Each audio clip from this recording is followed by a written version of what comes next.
오늘은 특별히 우리 2주년을 지나면서 우리 성도들이 다시 한 번 더 하나님 안에서 우리가 새롭게 해야 되고 또 우리 교회가 또 우리 교회 성도들로서 함께 품고 하나님 앞에 나아가야 될 마음이 무엇인가, 오늘은 그 마음을 여러분들과 짧게 나누었을지 모를 그 이야기들을 다 섞어서 한번 정리해서 여러분들과 함께 나누고자 합니다. 오늘 예배 제목, 오늘 설교 제목 같이 한번 읽어볼까요? 시작.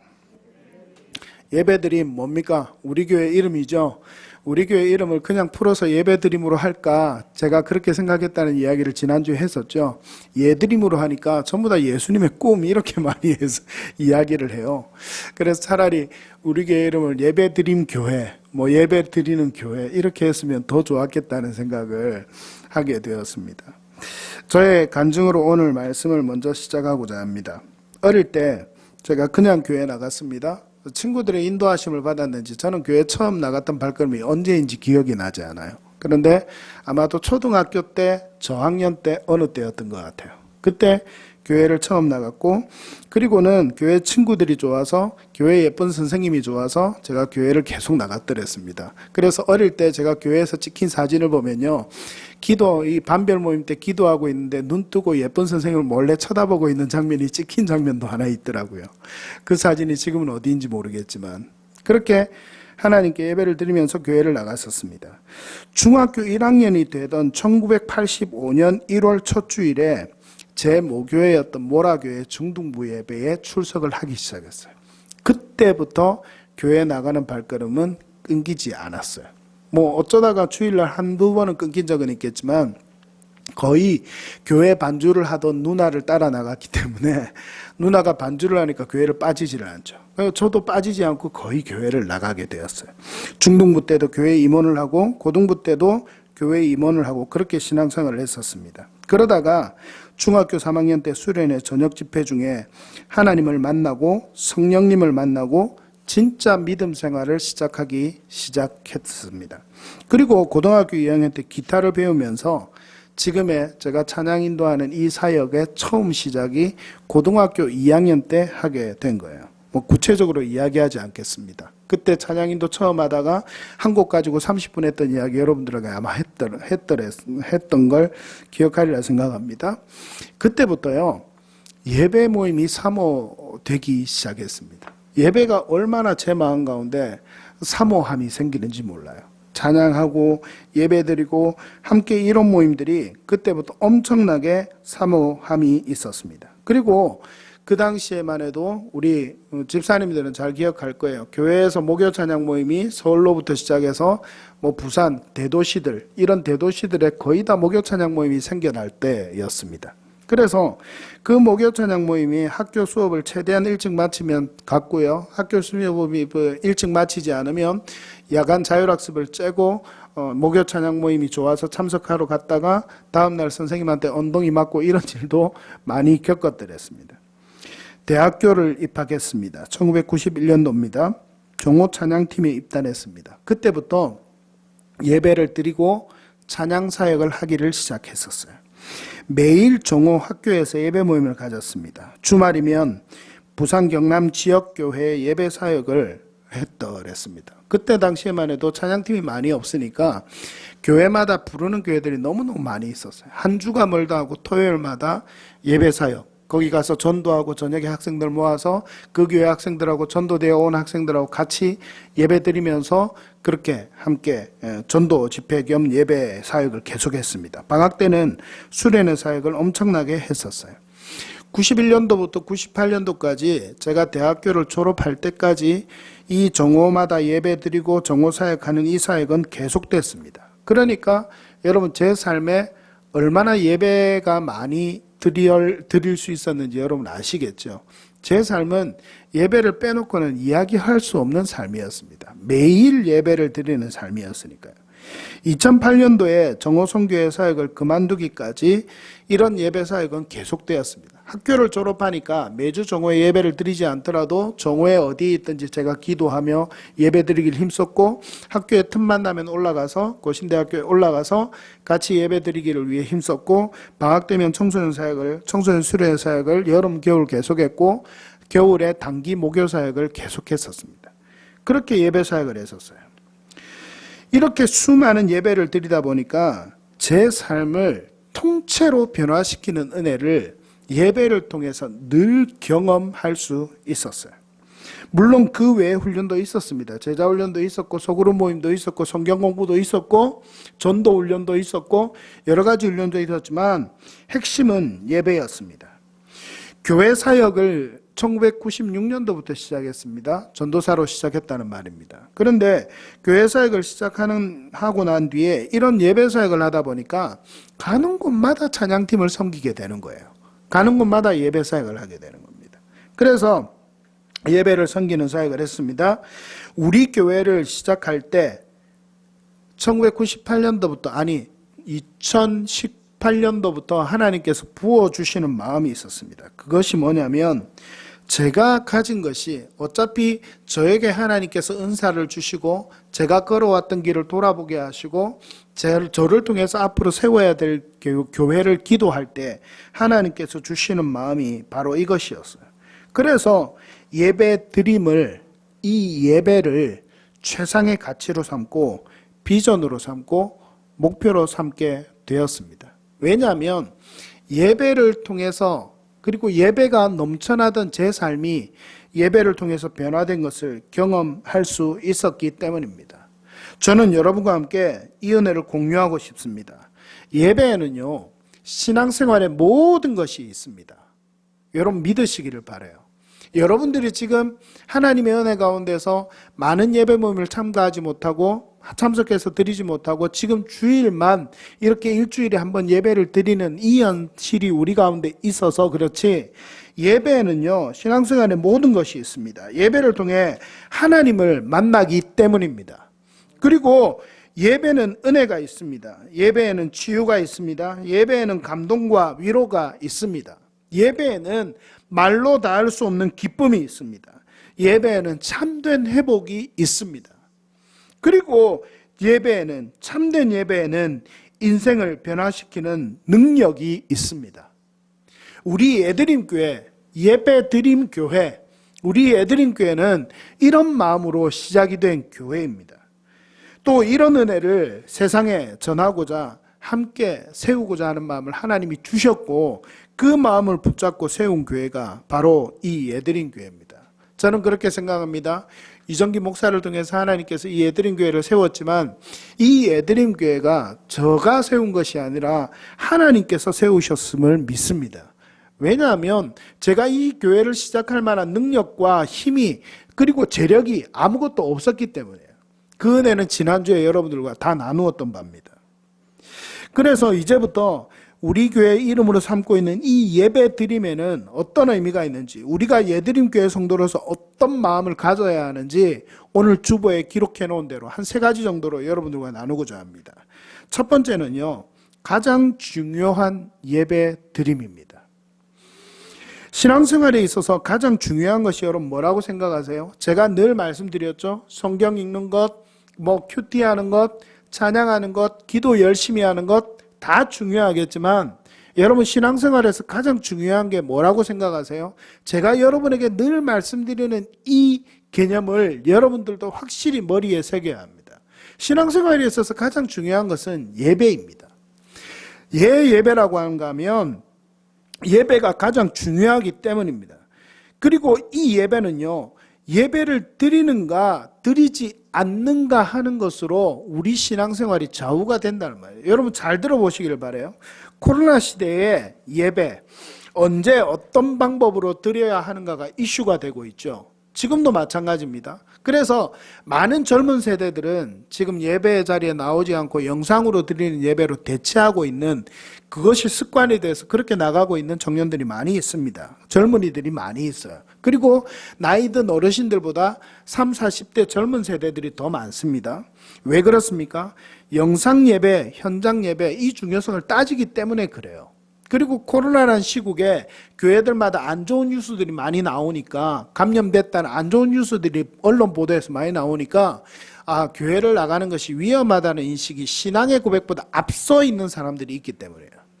그런데 여러분 분명히 조금 있다가 다시 나누겠지만 현장 예배가 더 중요합니다. 그것은 그냥 성경 말씀에 말씀하기 때문이 아니라 그냥 세상의 이치가 그런 거예요. 우리가 하나님을 사랑한다고 말하면서 그냥 가서 만나는 것보다, 사진으로 보는 것보다 영상으로 하는 게 더 좋고요, 영상으로 하는 것보다 직접 만나는 게 더 좋은 것처럼 하나님과의 만남도 똑같습니다. 그런데 영상 예배, 현장 예배를 많이 따지는데 저는 그것보다 더 중요한 게 있는데 뭐냐면, 안 드리는 것보다 그래도 드리는 것이 100배 낫습니다. 예배 현장을 떠나는 사람들이 있어요. 믿음이 있으면서도 예배도 드리지 않으면서 나는 예수를 믿는다라고 이야기하는 사람들이 우리나라에 많이 있다고 생각하세요? 없다고 생각하세요? 많이 있어요. 그러면서도 물어보면요, 난 예수 믿는데요. 그럼 교회 나가야 되지 않느냐 물어보면 뭐라고 이야기해요? 아, 교회 안 나가도 예수 잘 믿어요. 이렇게 이야기를 해요. 여러분, 천만에요. 상식적으로 생각해도 현장 예배를 추구해야 합니다. 사람과의 만남도 사진으로 보는 것보다 방금 말씀드린 것처럼, 그런 것처럼 더구나 사랑하는 사람이라면 말할 것도 없습니다. 직접 볼 수 있는 여건이 안 된다면 영상으로라도 만나야 되는 것이 중요합니다. 저는 예수님을 만나고 난 뒤에 조금 전에 제가 간증 말씀 여러분 드린 것처럼 저의 삶은 예배로 가득 찼습니다. 틈만 나면 예배의 자리에 나아가고자 했습니다. 그래서 저는 학생 때도 최소의 한 주간에 4번의 예배는 있었어요. 주일 오전 예배, 주일 오후 예배, 토요일 청소년부 예배, 그리고 주중에 목요 찬양 예배. 새벽 기도는 다 하지 못했지만 그렇게 예배를 드렸습니다. 고등학교 2학년 때는 말씀의 훈련을 받고 선생님께 큐티 훈련을 받고 난 뒤에 매일 그 무거운 책가방에, 제가 학생 때는 사물함이 한 고등학교 2학년 때부터 생긴 것 같아요. 그래서 그전에는 제가 무거운 책가방에 책을 다 넣어 들고 다니던 때였습니다. 그래서 책가방에 무거운 책을 다 넣어 다니는데 선생님으로부터 큐티 훈련을 받고 난 뒤에 책가방 안에 뭐가 하나 추가가 됐어요?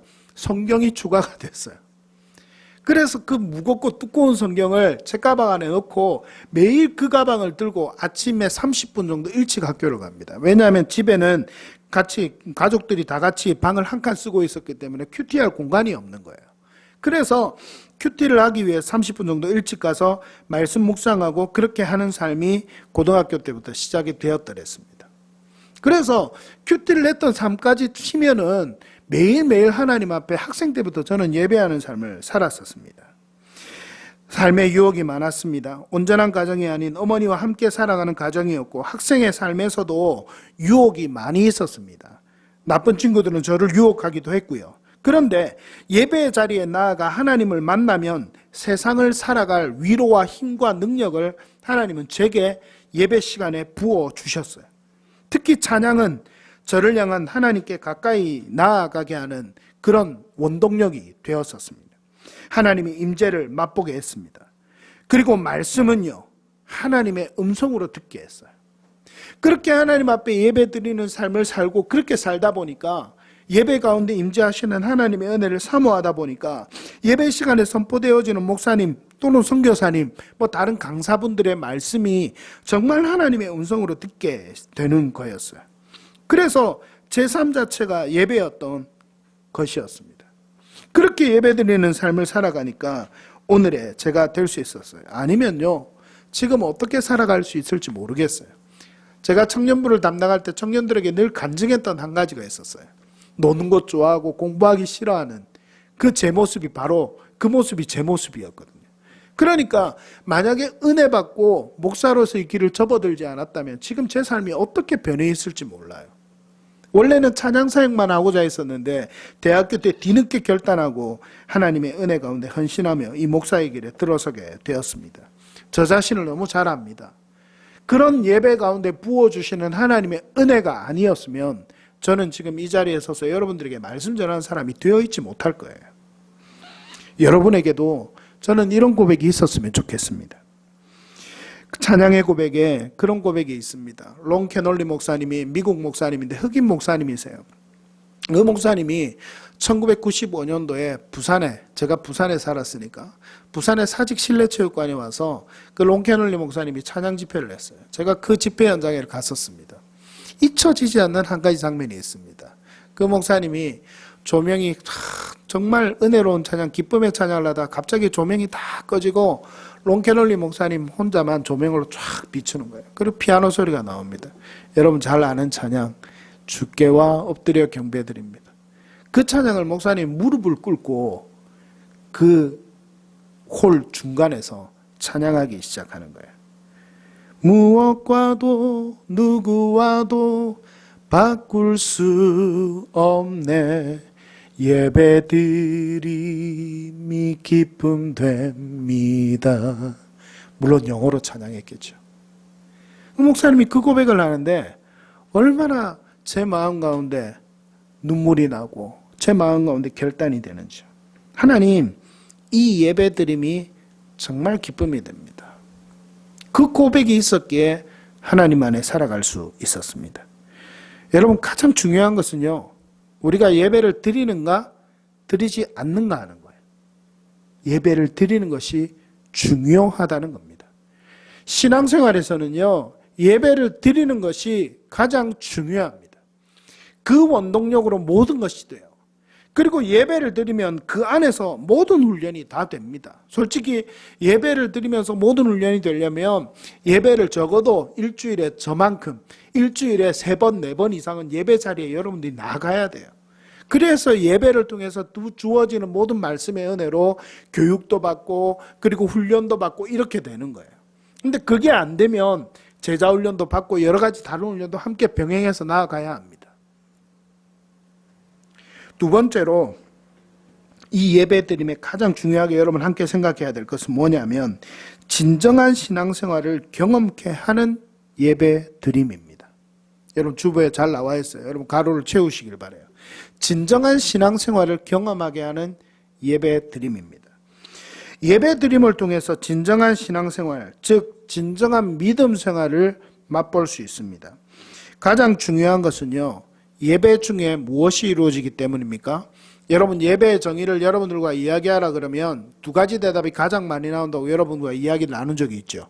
예배의 정의가 뭐라고요? 하나님께 영광 돌려드리는 것. 또 두 번째는 하나님과의 뭐라고요? 만남. 자, 예배의 정의 가장 중요합니다. 이 두 가지는 여러분 기억하셔야 돼요. 예배가 뭔가 여러분에게 묻는다면 예배는 하나님께 영광 돌려드리는 것이요, 예배는 하나님과 만나는 것입니다. 이 두 가지를 반드시 여러분 기억해야 됩니다. 우리가 추구하는 예배는 바로 이런 예배입니다. 그런데요, 이 하나님과의 만남이 우리 가운데 이루어지면요, 예배 가운데서 하나님이 주시는 은혜를 경험하게 되는 거예요. 하나님과 만나니까. 그리고 예배 드리며 회개, 눈물, 기쁨, 감동, 치유, 회복, 변화를 경험하게 되는 게 바로 그 이유입니다. 하나님을 만나게 되니까. 하나님을 만나게 되니까. 다른 사람의 경험보다 내 경험이 중요합니다. 그래서 저도 이런 수많은 경험이 있습니다. 얼마나 많은 눈물과 결단이 예배 가운데 있었는지 모릅니다. 그렇게 많은 예배를 드리면서도 그 예배 가운데 있었던 은혜와 결단, 축복과 간증들을 여러분에게 나누어 보라면 저는 수도 없이 여러분들에게 말할 수 있습니다. 정말 눈물 흘린 것은 말할 수가 없고요. 성령의 기쁜 은혜를 경험하면서 고개를 못 들고 하나님 앞에 예배드리고 찬양했던 적이 한두 번이 아니고요. 상한 마음의 위로와 치유, 회개와 회복, 기쁨의 결단들이 그 많은 예배들 가운데 그렇게 있었습니다. 한번 이런 은혜를 맛보니까 이런 예배를 사모하기 시작했어요. 이런 은혜를 맛보니까 이런 은혜를 계속 사모하는 거예요. 그리고 달려갔습니다. 예배 시간에 달려갔습니다. 예배 전에 도착해서 기도로 준비했습니다. 기도할 때 하나님, 오늘도 이 예배를 통해서 영광 받아 주십시오. 우리가 늘 기도하는 것처럼 오늘도 이 예배를 통해서 나를 만나 주십시오. 하나님, 이 예배를 통해 영광 받으시고 임재해 주십시오. 중요한 것은 이겁니다. 하나님이 만나기를 사모하며 예배를 준비하는 거예요. 그런 마음이 제 마음 안에 있으니까 예배 가운데 그토록 많은 은혜를 제가 경험할 수 있었다는 거예요. 여러분 오늘 어떤 마음으로 하나님을 예배하고 있습니까? 코로나 시대의 예배가 어디서 어떻게 예배 드리는가가 이슈라고 아까도 여러분에게 이야기를 했습니다. 그런데요, 오늘 우리가 함께 읽었던 성경 말씀에 보면 주님은, 우리 예수님은 너희가 어떻게 어디서 예배드리는 그것보다, 너희가 어디서 예배드리는 그것보다 더 중요한 것이 있다라고 말씀하세요. 그것이 뭡니까? 너희가 예배드리는 것이다. 오늘 말씀 함께 읽었던 한 절 앞에 사마리아 여인이 질문합니다. 주님, 우리가 예배할 곳이 어디입니까? 이스라엘 사람들은 예루살렘에서 예배하는데 우리는 에발산에서 예배합니다. 우리는 사마리아에서 예배합니다. 예배할 곳이 어디입니까? 물어요. 근데 주님은 이렇게 대답하십니다. 제가 축약해서 말하면 이렇습니다. 예배의 대상은 유일한 구원자, 유일한 구원의 주가 되신 참 진리이신 하나님이다. 이걸 먼저 이야기해요. 너희가 예배하는 대상이 중요하다는 거야. 어디서 예배하는가가 중요한 게 아니라 하나님을 예배하는 대상, 그것은 너희를 구원한 유일한 구원의 주가 되신 진리이신 하나님, 진리이신 예수 그리스도 성령님, 삼위일체 하나님, 그 하나님이 중요하다. 예배의 시간은 항상 어느 때나 영과 진리로 예배할 때다. 어느 때나 너희가 예배할 때 예배할 수 있다. 어떻게? 신령과 진정으로, 영과 진리로 예배하라. 이렇게 이야기를 하죠. 제가 이 말씀 신령과 진정으로 영과 진리로 예배하라는 것을 말씀드릴 때 여러분 간단하게 뭐라고 이야기했어요? 이렇게 기억하라 그랬습니다. 전 인격을 다해서 예배하는 거예요. 영으로 진리로 예배한다는 것은 예수 그리스도를 통해 우리의 모든 전 인격을 통해서 예배하는 거예요. 그러니까 집중해서 예배하는 거다. 이렇게 한마디로 이야기할 수 있어요.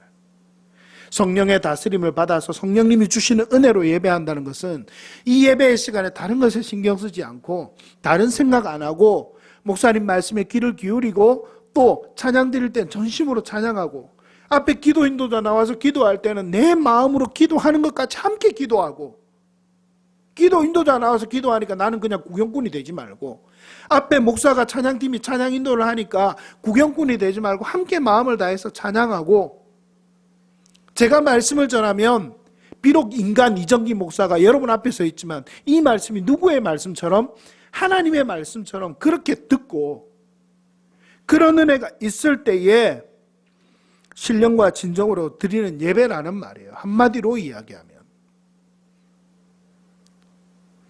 오늘 우리가 찬양했던 찬양이 있습니다. 무슨 찬양이었어요? 주님과 함께하는 이 고요한 시간 후렴해요. 온 맘 다해 찬양합니다. 온 맘 다해 주 알기 원해요. 내 모든 삶 주께 드리니 주만 섬기리. 온 맘 다해. 우리가 함께 찬양했잖아요. 여러분 이런 고백을 하나님이 예배 때 받으시기를 원하시는 거예요. 예배 때 받으시기를 원하시는 거예요. 이 예배의 고백이 우리가 있어야 합니다. 여러분 우리 안에 이 고백이 없는데 어떻게 이게 이루어질 수 있겠어요? 제가 우리 예드림 교회를 통해서 이루고자 하는 비전, 여러분이 기도할 때마다 함께 기도하는 비전이 있죠. 앞에도 써붙여놨고 예배자를 부르는 교회, 예배자를 세우는 교회, 예배자를 보내는 교회. 솔직히 의미만 다르지 교회마다 이런 비전은 다 있어요. 근데 우리는 예배자의 목적이 있는 거예요. 여러분 우리가 하나님 앞에 나와서 시간을 정해서 예배 드릴 때 또 우리가 예배 드리고 난 뒤에 우리 삶으로 돌아갔을 때 우리는 예배자가 돼야 되는 거예요. 그런 의미에서 그 예배자가 되고자 하는 원동력을 어디서 받습니까? 우리가 함께 시간을 정해서 드리는 이 예배에서 은혜를 받고 도전을 받고 결단하고 세워지는 거예요. 그리고 우리의 삶으로 돌아가면 다시 우리의 삶에서 이 예배의 연장이 계속 이어지는 삶을 우리가 살아야 되는 거예요. 오늘 그렇지 못하기 때문에 교회의 권위가 땅에 떨어지고 목사들의 권위가 땅에 떨어지고 우리 그리스도인들의 권위가 땅에 떨어져서 그렇게 살아가고 비판받는 것이 오늘 한국교회의 현실이 아닙니까? 여러분 이 현실이 만족스럽습니까? 이 현실을 타개하려면 어떻게 해야 될까요? 예배자가 되어야 합니다. 진정한 신앙생활을 예배 드림을 통해서 경험해야 돼요. 그래서 저는 예배 드림을 여러분에게 무진장 강조합니다. 가장 강조합니다. 예배 드리는 것은 한 주에 한 번의 예배를 통해서는 안 된다고 이야기를 드렸습니다. 그래서 저는 매일 아침 여러분들에게 화수목금 큐티 말씀을 올려드립니다. 이번 주에 비록 2주간 이틀은 좀 늦기는 했지만 제가 아침 일찍 여러분의 큐티 말씀을 올려드리면서 그나마 애를 쓰는 거예요. 제가 말씀을 미리 드렸습니다. 우리 코로나 끝나고 좀 마스크를 벗고 이렇게 되기 전이라도 제가 지금은 여름을 지나고 한 9월 정도부터라도 화수목금 매일에 이제 저 새벽 기도회가 아니라 저녁 기도회를 8시부터 9시 1시간 정도는 해야 되겠다. 뭐 끝나는 시간은 정해놓지 말고요. 한 8시부터 매일 저녁에 기도회를 시작하면 제가 한 5분 말씀 나누고 음악 틀고 계속 기도하고 함께 나라와 민족을 위해서 교회를 위해서 우리 자신들을 위해서 같이 기도하고 여러분들이 자유롭게 기도하다가 기도 끝나면 돌아가는 거예요. 뭐 9시, 10시가 되든 간에. 은혜가 되시면 교회에서 철야도 하십시오. 기도하고 돌아가는 거예요. 성도들이 지금은 다 우리 김봉희 집사님 말고는 다 멀리 계시기 때문에 매일 나오라는 소리 안 하겠습니다. 일주일에 한 번이라도 나와서 한 번 내지 두 번이라도 나와서 저녁에 함께 기도하도록 애써 보십시오. 그래서 더 예배의 자리에 함께 있을 수 있도록 그렇게 힘쓰십시오. 하나 추가로 나누면 하나님께서 예배드리는 백성들, 이스라엘 백성들을 광야에서 이끌어 가실 때 성막을 항상 가운데 짓게 하셨어요. 그 가운데 지으면서 하나님이 그 성막 위에 구름으로 임재해 있는 것을 늘 이스라엘 백성들이 좌우, 동서남북 다 어떤 방향에서 보게끔 하셨어요. 그 이유는 하나님께서 임재하셔서 성전에 임재하셔서 함께 하신다는 거예요. 여러분 개인적으로 기도하고 이거 다 할 수 있어요. 그런데 교회 또 모이라는 것은요, 특별한 의미가 있는 거예요. 여러분이 교회 나아가면서 장소적인 의미에서 하나님의 은혜를 더 사모하는 의미도 거기에 있는 거예요. 여러분들이 그래서 교회라는 장소, 이 교회당, 교회가 아니라 교회당입니다. 이 교회당이라는 장소도 무시하면 안 돼요. 여러분 개인의 집에서 얼마든지 기도할 수 있습니다. 그런데 될 수 있으면 더 은혜를 사모한다면 교회에 나와서 기도하는 게 중요해요. 왜냐하면 그곳에 하나님이 함께 하신다는 상징적인 의미가 있고 또 기도가 많이 쌓인 곳에 더 하나님의 은혜가 넘치기 때문이에요. 그러니까 저는 매일 나와서 기도하려고 애쓰시는, 비록 요즘 몸이 좀 좋지 않아서 2주간 쉬셨지만 우리 김모임 사는 교회 와서 주중에 기도하시는 게 얼마나 감사한지 몰라요. 마지막으로 예배드림은 부흥의 씨앗이 됩니다. 부흥의 씨앗이 됩니다. 여러분, 찬양이 살아있는 교회는 부흥하더라라는 책 제목을 예전에 제가 읽었는데 그런 책이 있었어요. 근데 여러분 그런 이야기 많이 들었을 거예요.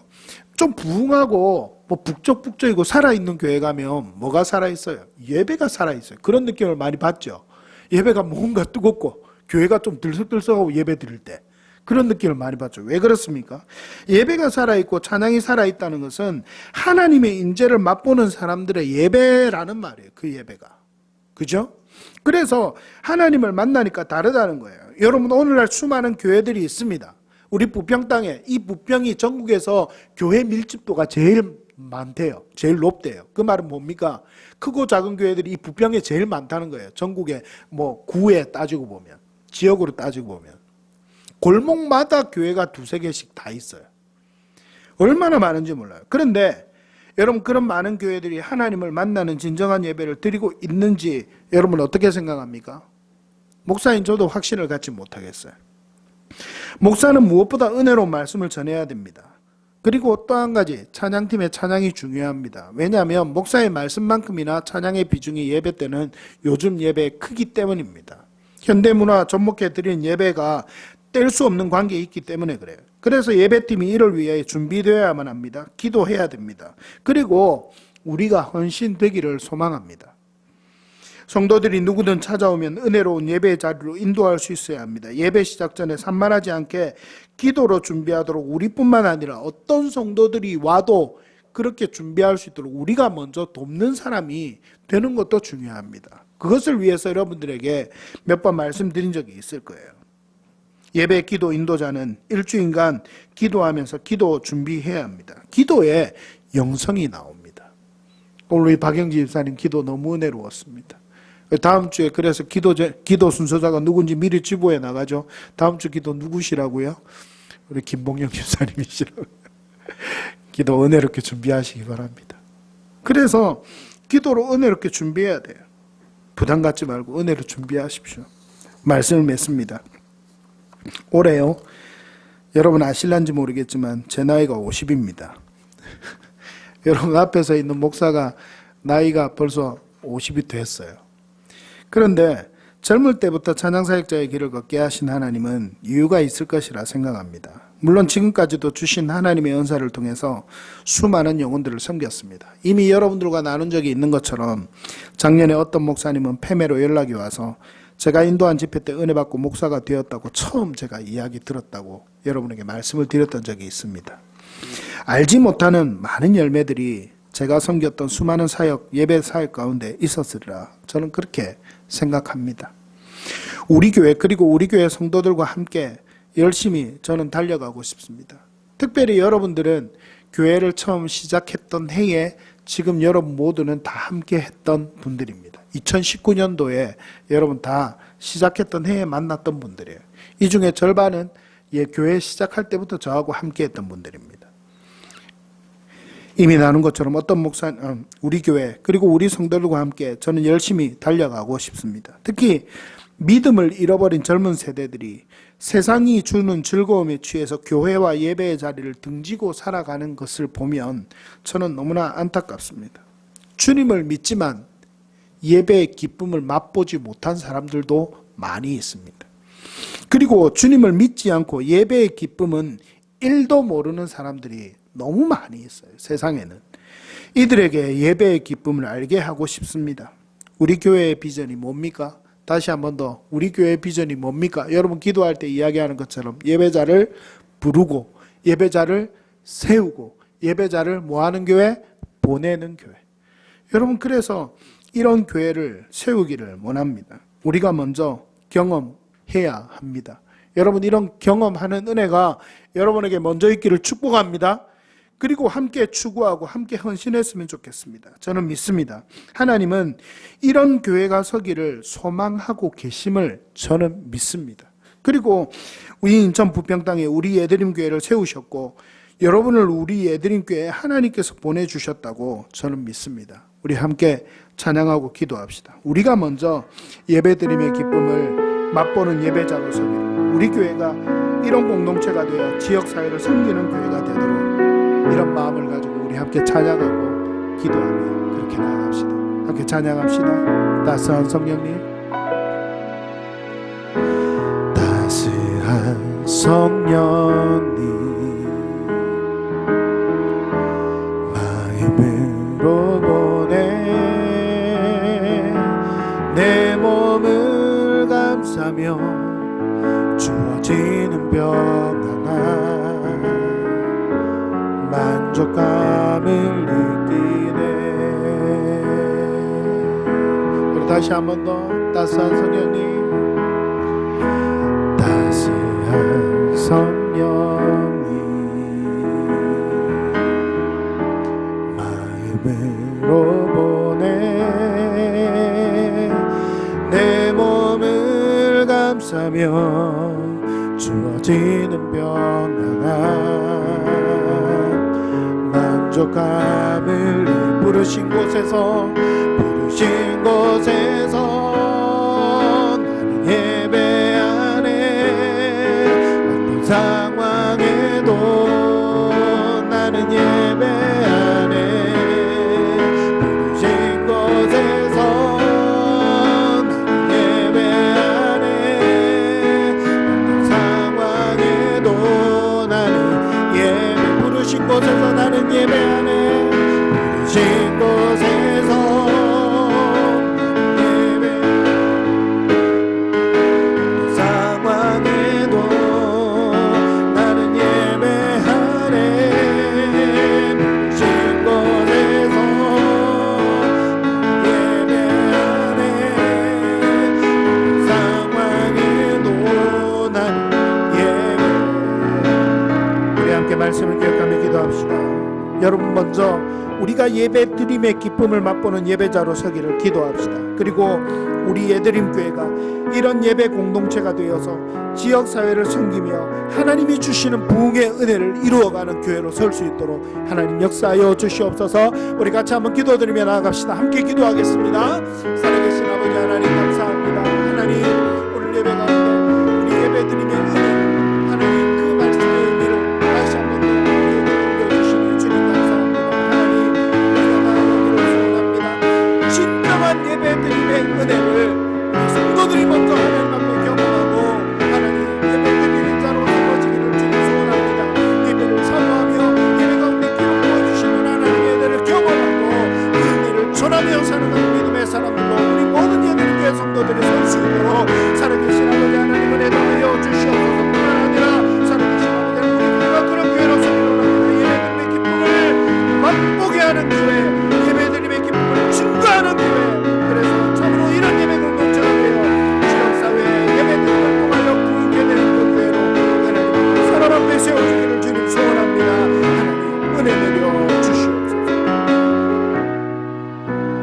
살아계신 아버지 하나님 감사합니다. 오늘 귀한 말씀을 우리에게 허락하여 주심을 감사합니다.